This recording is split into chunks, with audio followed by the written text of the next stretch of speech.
Hey, Dan Roberts here in the FOS studio in New York, and I've got Zach Leonsis from Monumental Sports and Entertainment. Zach, thanks for joining us. Thanks for having me. It's great to be in your relatively new offices in the studio. It's awesome. Love it. And you guys have a non-new, but staying in the space and getting renovations over in D.C. with Capitol Arena. That's right. We've had, frankly, a lot of construction recently. We rebuilt our regional sports network. You got to come down and check out our studio sometime. We're really proud of the production facility that we've built. And it's really kind of a precursor, a little foreshadowing for what we're going to be doing in our arena over the next 3 years. So it's an $815 million transformation project. Our mantra is make it new, make it feel like a new building. We're adding a couple 100,000 square feet of additional space for fans. It's really going to be one of the best experiences in sports. We're really excited. Avoided the having to move to Alexandria, Virginia. Yeah. That was kind of recent real estate news. You guys went through a few months there, so we did. Exciting for the fans to stick around. Yeah, listen, there's a very busy process, a process that was certainly challenging for much of it.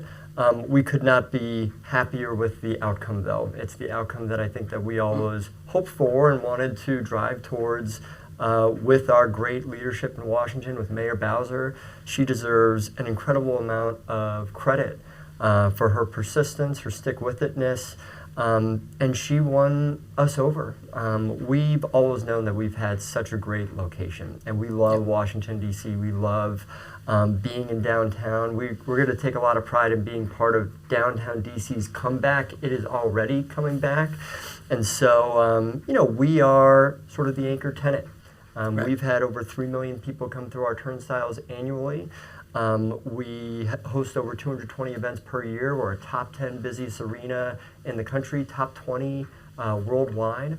And so, building a plan, we're 27 years old, going on 28 years old in that building. Building a plan for the next 25 to 30 years gives us great stability to be part of, DC's next renaissance. That's really, really exciting for us.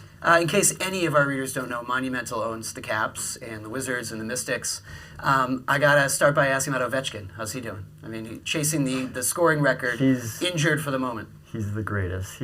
He's an animal. He skated the other day, and we love him to death. We feel so lucky that he will spend his entire career with the Washington Capitals. And I think that he will certainly go down as the greatest goal scorer in the history of hockey, one of the greatest athletes in all of professional sports. And, chasing records is exciting and something that drives fans to tune in and whatnot, but we also fundamentally care about team performance and winning. And Alex does too, and we've had a great season so far. Alex is obviously sitting out right now due to injury. He'll be back in the not-too-distant future. And we're 4-3 in his absence. We've been playing well. We want to keep that going. We're very pleased with how the team has started off the season. Yeah, you mentioned winning. I mean, nothing makes fans happier than winning. In 2019, you had 2 titles in a year, which is great. The Capitals and the Mystics both won. Yep. And as you look at the NBA right now, Wizards not in the best spot. I've got written on my notes, Wizards not good right now. They're last in the NBA. So, some seasons are like that. But what are you doing on the NBA side with the team there, and what's exciting? All teams go through different cycles, and it is our priority with the Wizards to build into a championship contending window. And you can't do that through taking shortcuts or by making one free agent signing. We are taking a long-term strategy and approach. We've declared our major, clearly. We brought in new front office management. See what I did there with front office. That's good, with Michael Winger and Will Dawkins. And they're augmented and supplemented by John Thompson III and Travis Schlenk and Troy Weaver. We've got incredible talent evaluators on the team. And we've got to measure ourselves right now on different KPIs. How we're developing our young players, how we're competing, how we're building really good habits. And this is an awesome opportunity for some of our young players to get a lot of time on the court, to make mistakes, to become better players, because we're going to need them as sort of core and central cast on a future roster that is competing for a championship. And so while our win and loss numbers aren't particularly great this season, I actually think we're having a very, very productive season elsewhere. And so, even though we're not competing for a championship this season, it doesn't mean that we're not trying to compete for a championship in the future. That's what it still is all about. And I'm very confident in our front office's plan. They presented a 200-slide presentation at one point about a multi-year process. They're very thoughtful.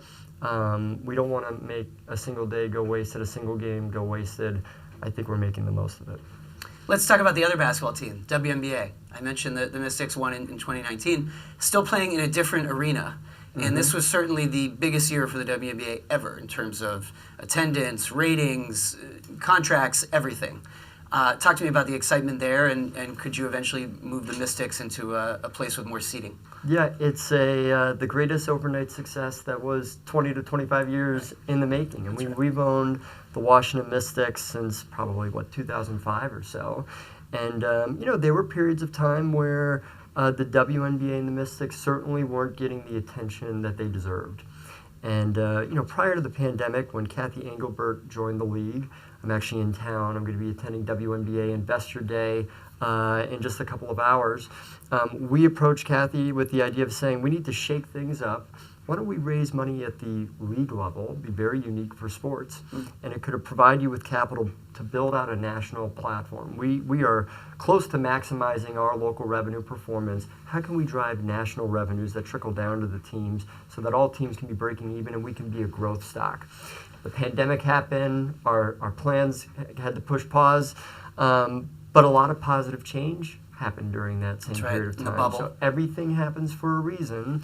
And, the league ultimately raised $75 million at a $400 million pre-money valuation, which was great for pegging valuations for the teams, great for all the dollars going into growth capital, all in primary stock for the league itself. And so then it does pay to get lucky. You catch lightning in a bottle. We have this really exciting and stellar rookie class.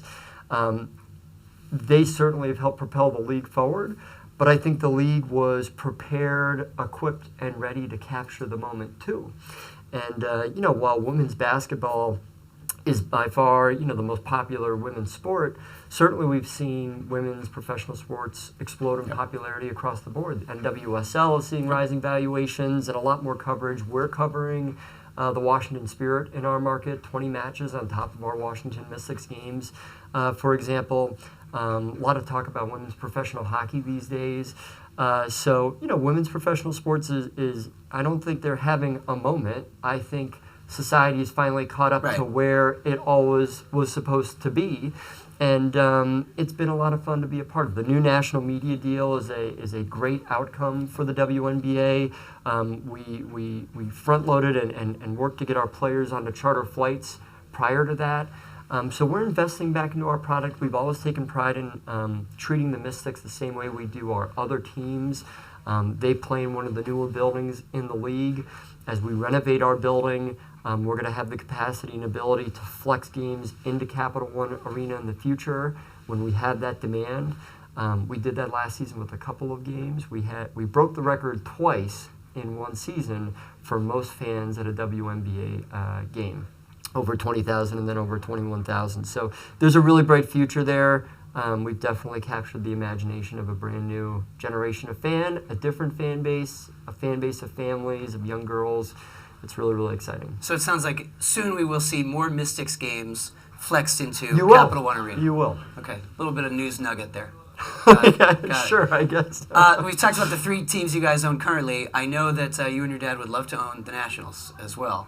And have sort of eyed that. The team is not for sale, but every team is always kind of for sale, I always say. No team is never not for sale because suddenly, you get an offer. The family that owns it is already a partner with you guys in Monumental. So what's the long-term thinking there? I mean, is that something that you guys would still pursue? Well, we think about our current business from an internal business perspective as operating like a platform. And so we can grow our revenues organically. We can grow our revenues inorganically. We're attracted to opportunities that we can fully integrate into our platform. And we did that with our network, for example. We fully integrated NBC Sports Washington into Monumental. We built our own production facility. We built our own brand. We built our own programming. We built our own streaming platform. Totally onboarded all of their employees. It's been a great outcome.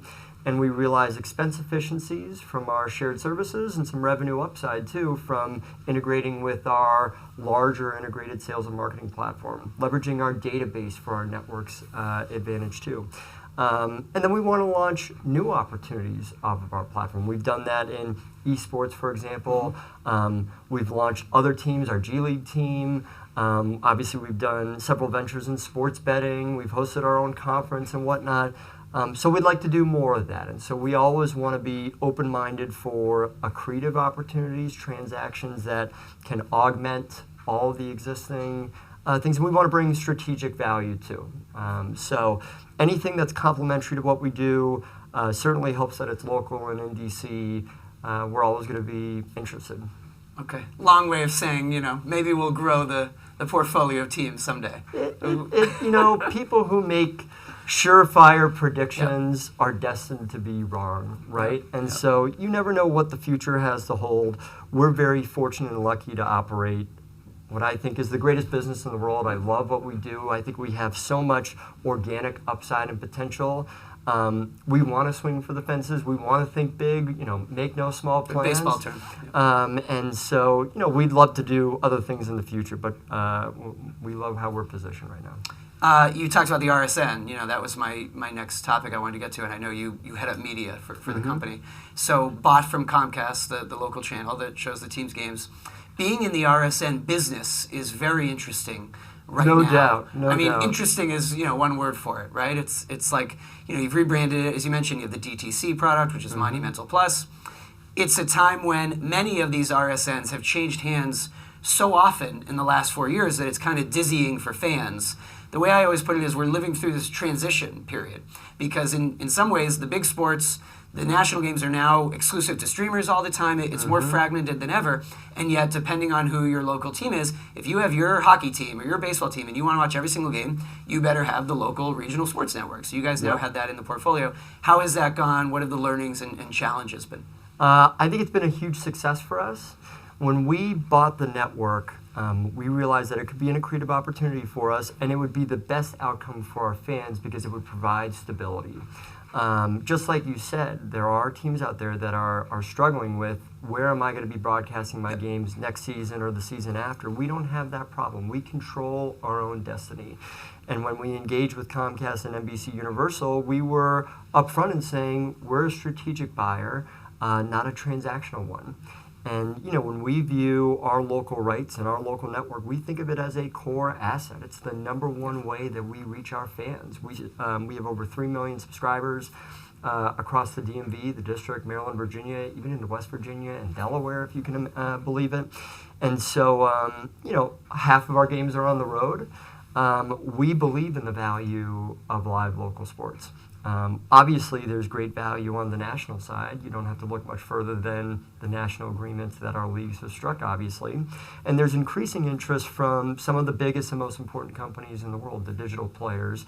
And obviously, Amazon has struck a partnership with the NBA as an example of that. We have invested back into our product.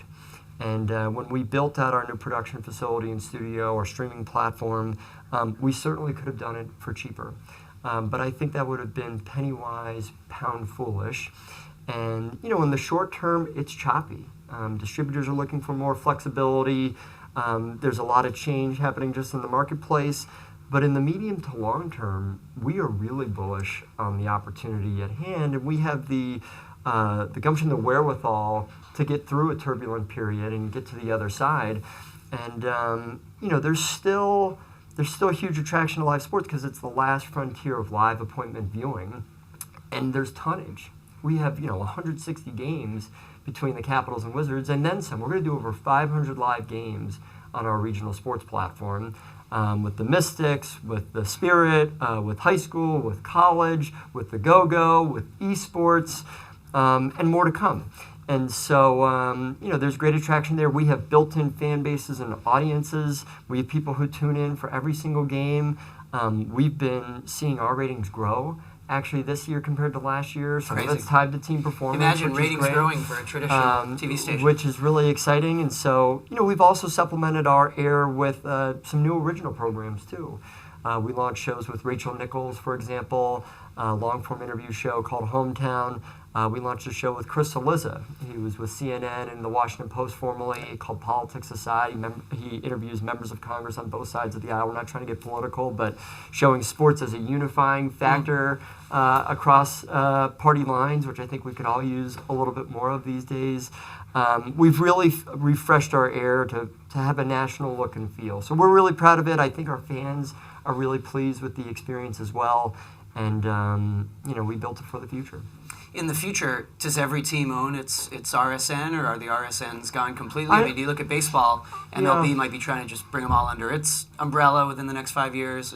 I don't know what that landscape looks like. I think the odds of finding a one-size-fits-all solution are probably low because there's so many different markets. You really need bespoke outcomes. The theory in the case of the regional sports network model still, I think, has great value, bundling all of your live local teams together as opposed to having to subscribe to 1, 2, 3, 4, or whatnot league services.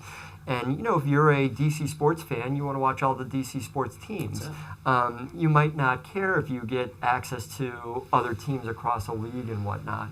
And so that local bundling opportunity, I think, is very valuable. When we think about bundling together our own direct-to-consumer service, obviously, we've got our live games and our original programming, but we also bundle together access to tickets and merchandise discounts and exclusive subscriber events. We're now starting to integrate some of our partners. So, for example, we've got, if you're a subscriber, you can get access to discounted pizza at Papa John's. And, there are lots of different membership benefits. What's the Amazon Prime equivalent for our local sports bundle? And what's a way to make the whole goal and intention is to make our live local sports product accessible. If you don't have a cable or satellite subscription, how else can you be a fan? For as little as $20 a month, you can have access to all-you-can-eat sports entertainment. That's really the idea and the thinking behind it. I got two more for you, Zach. Let's talk a little bit about another team in the D.C. area, and that is the Commanders. We have reported a lot at FOS about the efforts with RFK Stadium and getting the Commanders back into D.C. I mean, what would that mean for you guys, just having another franchise in the city? I'm not privy to any of their plans. I read the news just like you do, so you would really have to ask them about the future outcomes there. I mean, we'd certainly be supportive, though. We've always been of the mindset that a rising tide lifts all boats. And, to be frank, I think that there have been people in the past who have said D.C. isn't as good of a sports town as some others, and we say that's bogus. When the Capitals won a Stanley Cup in 2018, we had 700,000 people decked out in red on the National Mall. It was one of the greatest experiences in the history of Washington. The Mystics won a championship, the Nationals won a World Series.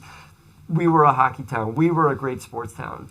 And, we were calling ourselves the District of Champions. We need to get back to that. We need to win another championship in the not-too-distant future. So the Commanders are having a great season. Yeah. I think that, that fan base deserves a great winning football team. We cover the Commanders on our network with a show called Beltway Football. Viewership is really high for the program. We're really having a lot of fun with it. We've had a bunch of Commanders players come into our games recently, which has been really fun. So the interactivity between the organizations has never been stronger, never been better. It's been really fun to support them. Let's talk about investment and kind of, sovereign funds flooding into U.S. sports. You guys had the Qatari fund, took a 5% stake in Monumental. I mean, is this the new normal across the sports landscape? And we're only going to see more of this in the future. The NFL has opened up 10% per team to private equity. There's a moment happening here with both domestic and foreign investment into pro and even soon youth and college sports. Well, I think from a business perspective, over the last 5 to 10 years, it's become very clear that sports can emerge as its own asset class. Yep. These are no longer mom and pop style businesses. These are highly sophisticated, really SaaS-like platforms. We have highly predictable recurring streams of revenue across our media contracts, across our sponsorship deals. even some of our season ticket membership revenues, even though they're not multi-year commitments, they're sort of de facto contractual because they can renew anywhere between 85 and say 95% year over year based on team performance. And so, we have billions of dollars in contracted revenue at Monumental. The same is true of other organizations too. And obviously, valuations have been increasing. People write a lot about, oh, can you believe that this team is X billion dollars? But if you look at a chart from the 1960s to 2024, it's a pretty straight line. It's not an exponential one. It's a pretty straight line in terms of the CAGR of growth. And it outperforms the S&P 500, private equity, real estate by a couple of points. There's scarcity value, but also revenues are clearly growing. The value of the IP is second to none.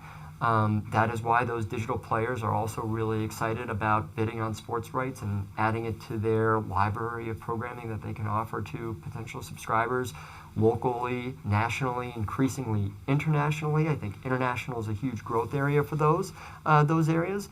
And as valuations grow, we, frankly, as an industry, need access to larger and deeper pools of capital. Yep. And, there are a couple of teams across sports that are publicly traded. It certainly wouldn't surprise me in the future if we see more teams test the public markets.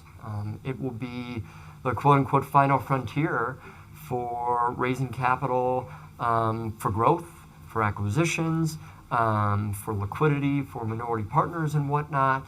I think there's still a lot of growth areas, and private equity, has a role in place. I think that's something that our leagues have done masterfully well is really define the framework for how these firms can invest.